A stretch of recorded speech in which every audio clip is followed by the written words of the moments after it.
¿Qué tal, parceros? En el video de hoy, los índices en Estados Unidos completan su tercera semana de caída. Veremos por qué creo que es poco probable que caiga mucho más, al menos no durante la siguiente semana. Veremos también qué pasó con BTC. Mucho tiene que ver con lo que analizamos en el video de ayer. Veremos qué podemos esperar para el fin de semana y cómo podrían quedar las proyecciones de BTC a mediano plazo dependiendo de lo que nos deje el cierre semanal.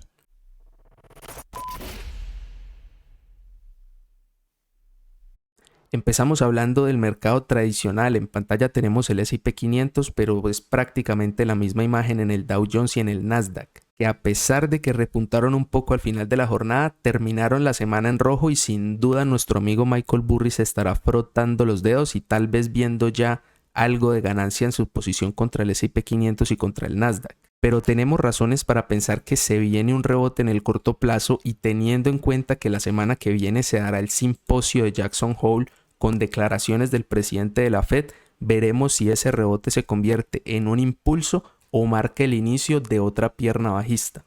En el gráfico semanal del S&P 500 vemos ya el precio muy cerca de la media de 20 periodos, que históricamente suele ser un soporte importante y una buena zona de compra.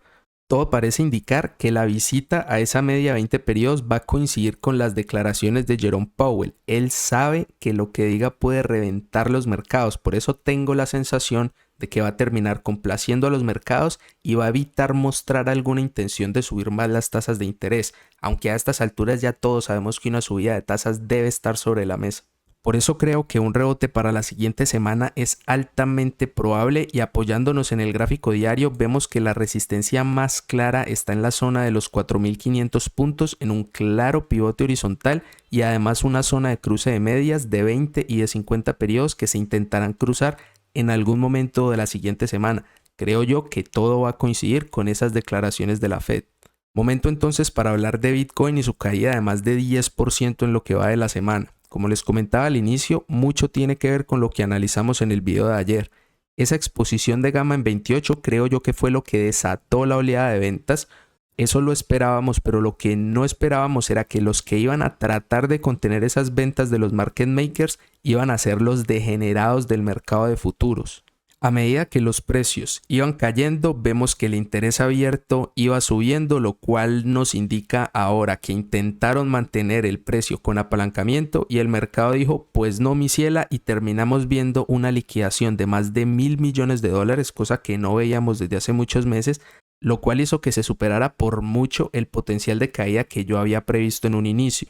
Cualquiera que haya sido la razón, finalmente lo que importa es que ahora en este momento estamos por debajo de todas las medias móviles en el gráfico diario y por debajo de las medias más importantes en el gráfico semanal, que vienen siendo la de 20 y la de 200.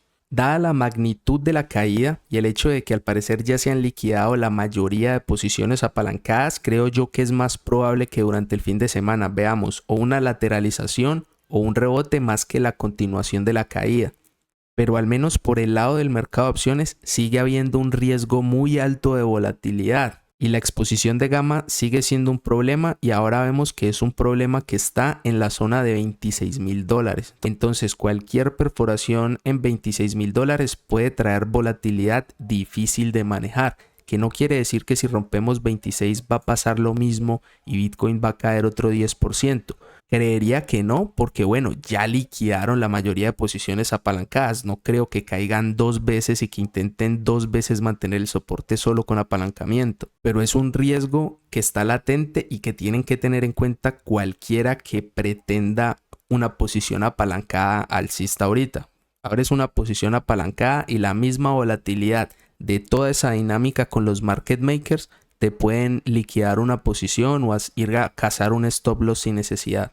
Entonces yo personalmente no voy a operar este movimiento en el corto plazo con apalancamiento con futuros. Creo yo que vale la pena observar el movimiento y dado el caso, dependiendo del cierre semanal, mirar a ver si se toman decisiones a mediano plazo. Y aprovechando de eso, y ya para ir cerrando el video, ¿cómo queda Bitcoin posicionado a mediano plazo? Pues creo yo primero que hay que darle el tiempo a que cierre la semana. Todavía faltan 2 días. ¿Qué es lo que pasa durante el fin de semana? Si ese rebote, que en el análisis técnico nos diría que después de una caída tan fuerte, ese rebote de gato muerto que podamos llegar a tener durante el fin de semana, se llega a extender y se posiciona por encima de la media de 200, tanto de diaria como en el semanal, que están en la misma zona, 27.300, creo yo que se podría mantener alguna esperanza de que Bitcoin no caiga, de que esto haya sido simplemente una liquidación masiva, una búsqueda de liquidez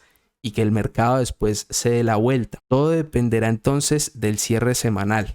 Cierre por debajo de las medias móviles nos deja en el peor escenario posible, nos pondría a hablar de un doble techo. Este doble techo nos daría el riesgo de una caída de un 20% hasta unos $6,000. Eso querría decir riesgo de Bitcoin a $20,000 o incluso visitando los niveles de apertura del año por $18 o $19,000. Ese es el escenario que tendríamos en caso de un cierre por debajo de las medias móviles. Un cierre entre la media de 200 y media de 20 pues sería un cierre neutral, no nos diría mucha incertidumbre.